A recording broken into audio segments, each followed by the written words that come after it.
Hey guys, Philosopher here, and today I want to talk about the impact that Heroes for Hire has had on the Alliance War meta.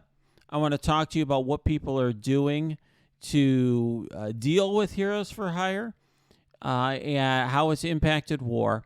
And one thing I'm not doing here is um, going to pretend to you like I have some magic bullet that is going to take care of Heroes for Hire for you. I am sure that Scopely, in 1 month or 2 months or 3 months, will sell you a solution to Heroes for Hire that will come in the form of your credit card buying you some team that perfectly deals with this team.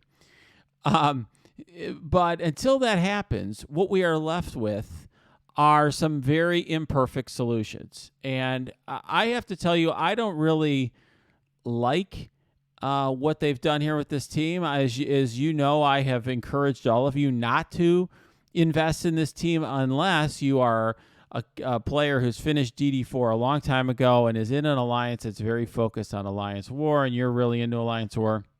I did just because in my alliance, it's sort of at our level, this is an expectation that you're going to. I think everybody's investing at this level, and I really do care about war. I'm quarterbacking our wars, usually. So I built a big Heroes for Hire. And what I want to talk about is sort of how you handle this, what we're doing. So first of all, one thing that people are already starting to do is changing around ISO a bit. I'm sure you can see here that I went with Fortifier. I would call this an experiment. I'm not convinced necessarily this is the right choice, but for right now, it seems like a good thing to experiment with. But this is very hard to test because it's not like I can see how my own team is doing or I'm controlling it. The reason that I do this, of course, is because he is getting taunt whenever any Heroes for Hire ally drops below 60% health. Plus, there's a lot of healing going around in this team between Iron Fist and Shang-Chi. And so giving him some additional max health in the form of barrier, I figure, is worth trying out. There are some people who are switching Iron Fist to Skirmisher on the theory that there's so much healing that you don't need any more on this team. Maybe. I have not done that at this point. But let's talk about on the offensive side. What do you do to combat Heroes for Hire? Right now, the only counter that I have seen that works against the full team with Shang-Chi on it is Infinity Watch. And it is a fight that people are still struggling with. I have actually been putting off making this video because I hate these clickbaity videos where they pretend like they've got some magic solution and they don't. I've been trying to wait till I really got this fight figured out. And what I'm going to do is sort of talk to you about what people are doing to try to increase their odds in this fight. But I definitely think Infinity Watch as a counter in an even matchup is not something that is super reliable. In other words, it's a soft counter. It is powerful enough to take on this team, Infinity Watch is, but it can be pretty dicey. One thing that I will also say is that this team scales really well with gear and level. So, here, this is my level 85 maxed out team, 823K. The strategies that you may be using against a 300K team are not going to work against this team. And I will just tell you, there are people punching down with other teams that are not Infinity Watch, punching down huge. That's not possible. You can't punch down that high against this team, right? With war buffs, this is over 1 million in terms of its power. So you just can't do that, right? So what do? Well, I will tell you that there are a few things that I think is worth noting about this fight. And I'm going to start at the top end. One is that your entire team very early on is going to get heal blocked. And some of them are going to get very low health. And the size of your nebula matters. I actually bought a 6th Red Star Nebula in the middle of a big war because I had underestimated how difficult Shang-Chi was going to make this fight. And in the middle of the war, I'm like, okay, clearly my nebula is dying. I need to get a bigger nebula. The size of your Phi-Level also matters. So, you really want to look at the size of these characters. So you want to keep them alive as long as you can. And so you really have to look at the size of those characters versus the size of the Heroes for Hire team that you're facing. Another issue that people have is whether or not Moondragon is clearing buffs, whether or not Adam Warlock is landing his debuffs. There are people putting Skirmisher on some of their characters, which is expensive to be putting blue, switching the blue ISO Skirmisher. But there are people doing that solely for the purpose of removing buffs or placing debuffs on Heroes for Hire. In addition to that, there are different strategies in this fight. Now, I'm going to show you a fight that I had that I was actually at the time happy about because at least I got a couple down. And that's basically a goal a lot of times in these fights is if it's big enough, kill 2 Hero for Hire members so at least the cleanup can be done. And we could talk about that in a minute. At least the cleanup can be done. So, this was a fight that I did in an early war. Oh, actually, and let me just say this, by the way, before we do that. If you look at this war defense tier list, there's no question in my mind now that Heroes for Hire is now in its own tier. Infinity Watch, you can double tap Infinity Watch. You could send a Secret Avengers in. Maybe you might not one-shot it. Maybe you do. Maybe you don't. If you don't one-shot it, you can always clean it up. This is a whole different problem. If you don't have Infinity Watch, this is going to be, very difficult to take down. I mean, we faced Alliance that had run out of Infinity Watches, and they're just throwing teams at Heroes for Hire trying to get it down. So, that is something to keep in mind.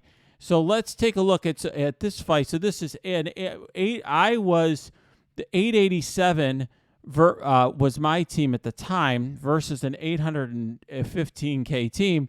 This is with barracks up and no armory or hangar. So that's a problem because this team scales so well with stats that if you don't have armory and hangar and they've got hangar or medbay, you're in trouble. Now, this was sort of my early attempts of trying to figure out what to do here. And one thing I will just say is, so I was aiming Luke Cage. And one thing I'll just say is, things look like they're going okay here. But look at, after this with Shang-Chi, look at how close my Nebula is to dying. Is basically hanging on. She's hanging on by a thread there, which is why the size of your nebula matters, and why there's some RNG here. Just a little bit more damage, and both, look at this. Basically, my entire team is almost dead. 887K team. The opponent is all at 100%. My team is almost dead, and they have barely, look at how much of a thread the nebula's on, and they've barely taken a turn. So what I was doing initially is, okay, let me try to strip, use the special, strip some death proofs, and try to essentially, aim for and take out Luke Cage. Here you go. Ability block Shang-Chi, resisted. There you go. And then try to do whatever I can against, Luke Cage, essentially. I was basically trying, then you could see here, I also then trying to slow Shang-Chi, and you notice my 6 Red Star Moondragon was able to remove the buffs. So, okay, now I've got a measure of control here. I got the slow on Shang-Chi.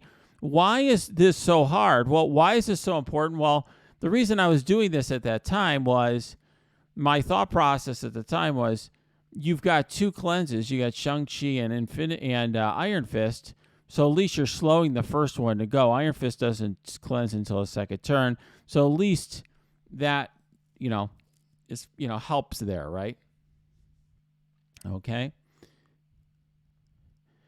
But as you can see, and so there I try to go after Colleen Wing. An issue with going after Colleen Wing, okay, she is the biggest threat in terms of damage, I would say, and she is fairly low health compared to Shang-Chi, for example, but she's got 3 charges, which makes her really hard to take down. Now, one thing I would say is a mistake in terms of the positioning that this guy did on defense is that he had Colleen right next to Luke Cage. I don't really think you want to have a high priority target right next to Luke Cage, because there's some splash damage that goes on. So basically what I ended up doing in this fight, and you could see this here, is basically trying to get down. You can see my Fire Lavelle's already down. And I've gotten it basically looks like I've gotten nowhere, right? But what I did is I got the charges off of Luke Cage. And at the time, I'm like, okay, this is a somewhat successful fight.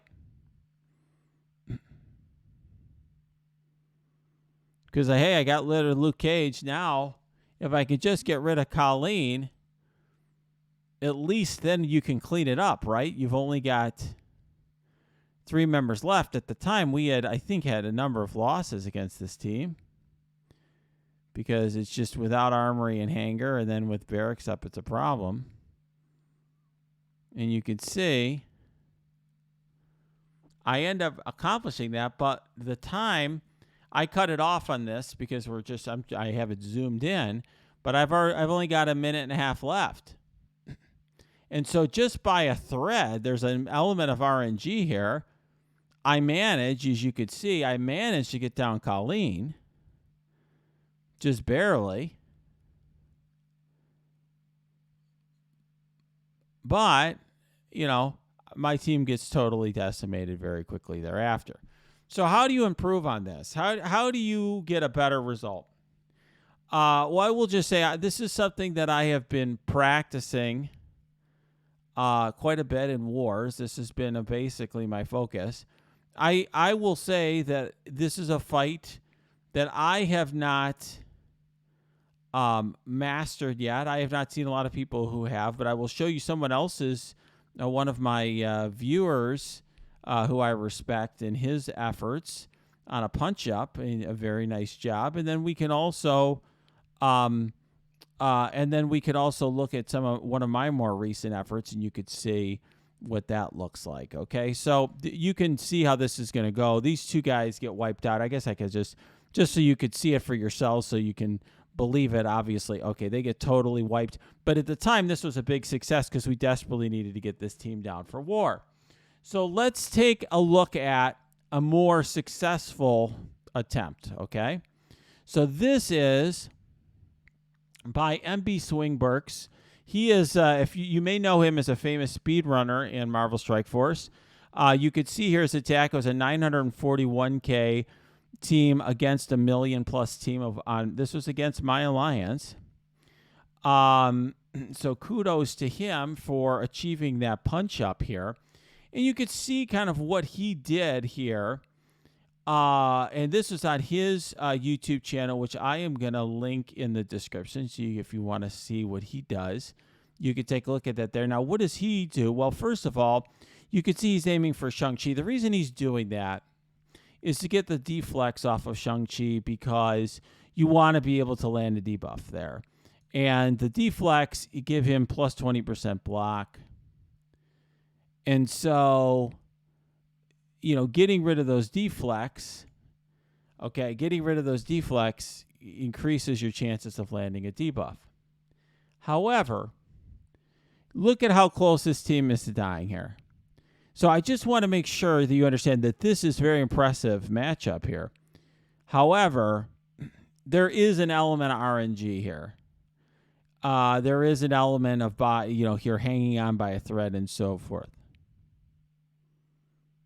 All right. So, in other words, this, Nebula is barely hanging on, Gamora is barely hanging on. So once again, like the entire team's almost dead. Okay, so take this with a grain of salt. In other words, that's why I said I have doing this video because so many people have been asking about this. But I want you to see that this is not a panacea. So what does he do? He has the deflex off of Shang-Chi. He's doing the ability block on Shang-Chi, and I have concluded that this is generally the right move. But it requires you see how he has his Adam Warlock as skirmisher. So he's spent a lot of blue ions to bring Adam Warlock as a skirmisher just to land this ability block on Shang-Chi. Okay? Because otherwise he wouldn't do it. And so there you go. So he's also landed the disrupted on Luke Cage. So now what does that mean? So here's where he makes a mistake. So now that he accomplished this, he should have just left Shang-Chi alone because all he's going to do is basic. But instead he attacks Shang-Chi, and then that removes the ability block. Okay, because once he gets under 50%, then he clears. So that was a mistake. And then he ends up blowing the slow, but he could have used the slow on another character like Iron Fist or Colleen or whatever. But essentially, this is him trying to do, using skirmisher on these characters, trying to use what control he does have to get the best, to reduce the RNG in this fight. And I'm showing you this, by the way, I'm critiquing his moves, but it's very apparent here, okay, just so we're all clear. MB is one of the best and understandably well-known players, okay, in Marvel Strike Force for a good reason. So he like me is trying to understand a fight. And you could see, while, he does have armory up here, he's very much, you can see he's trying to control Shang-Chi again. He is doing it. He's doing what he can, but you can see he still hasn't gotten very far here. What he's gotten, though, is he's been actually trying to kill Shang-Chi, and he's almost going to do so. Getting the kill on Shang-Chi is really huge because that's the ultimate form of control. Once he does that, then this fight becomes a lot easier. Then it's Infinity Watch versus the old 4-person Heroes for Hire. Of course, now he just lost Phyla-Vell. I would strongly question having Phyla-Vell in the middle against the AI. As we all know, the AI loves going after the character that's right in the center. Okay, but you could see very impressive attack. I don't really think we need to, because I can already see this video getting long. I don't think we need to belabor the point here. I think you can see why he won. All right, so then let me show you a different one. Now, this is a more recent attack that I did. And because I got a phone call in the middle of it, it got interrupted on the on my phone, the screen capture. So we'll show it to you in two parts. But here's the first part. So you can see here, and this is, by the way, is a punch down, but it's showing you a similar strategy. Okay, so working to get the deflex. I am working to get the deflex off of Shang-Chi. Once again, you could see my team hanging on by a thread, but a little bit less of one because this isn't a punch up. Okay, but see, look at that. Nebula, even with me buying the 6th red star, almost dead. Would be dead if not for the 6th red star. Okay, so what am I doing here? Instead of doing the special, instead of using the special over here, I go and I make this my primary attack. I actually don't think it mattered. It did because it got the assist. I wanted to make sure, the assist from Nebula, I wanted to make sure I got the deflect off of Shang-Chi. Okay, now, Hold on one second. Let me get to the second part here. But you could see then what happened next. So then what do I do next? You see I got the ability block on Shang-Chi, which is what he was doing. But unlike him, now that I got the ability block on, I leave him alone. So it's a different strategy. What do? I go over here and I attack so I can hit 3 enemies without hitting Shang-Chi. And then I put the slow on Iron Fist with the thought process that now both, like, he's a cleanser and Shang-Chi's a cleanser, so I'm trying to control them both. Probably should have put this on Colleen Wing, because here, once again, I did what he did in the prior video, and I ended up, by taking Iron Fist inadvertently under 50%, he cleansed himself. But Shang-Chi's just sitting there with the basic, so then I can go after Colleen Wing.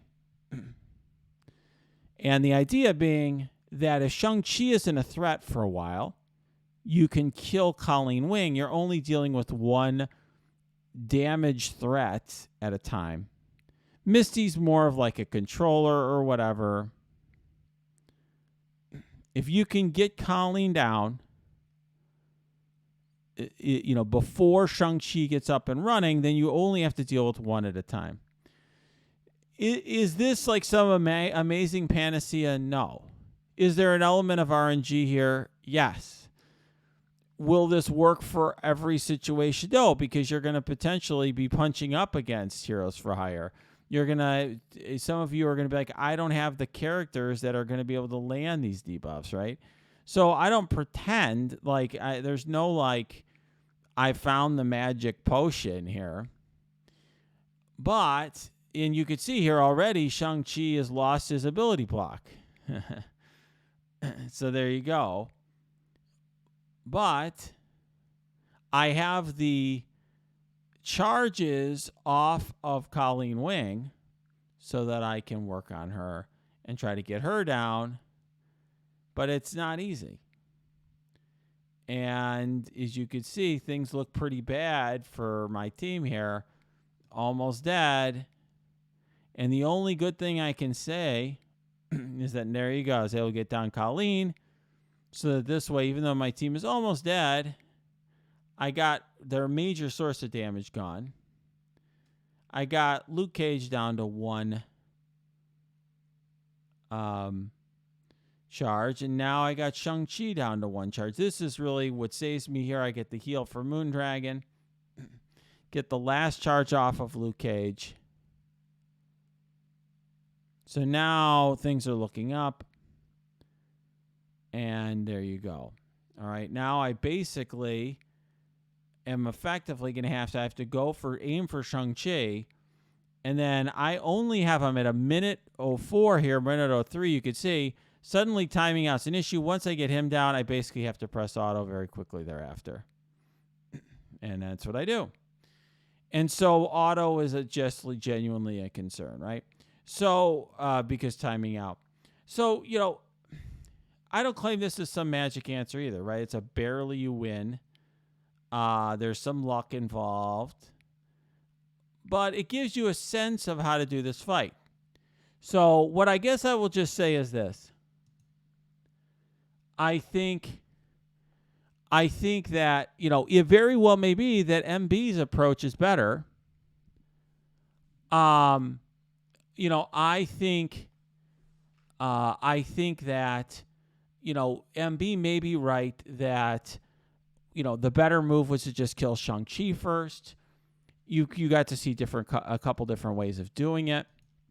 But what I think you can see here is that Heroes for Hire right now doesn't have a true counter. Infinity Watch is the only hope. You may even need to switch ISO to make it work. And you're going to have to carefully manage your alliances Infinity Watch to make sure that you're only using them against Heroes for Hire and you're using them against appropriate size Heroes for Hire so you don't run out. If that sounds hard, it is. If that sounds unfun, okay, complain to Scopely. But that's the way Alliance War is right now. That's how the meta changes.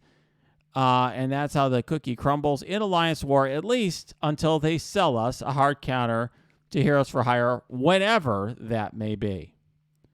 All right, guys, if you like this video, smash that like button, subscribe to this channel. You have comments, questions, put them below in the comments, or go to my Discord. That's linked below as well. Or go to my Twitch stream. That's linked below. I try to just stream when I can on weeknights.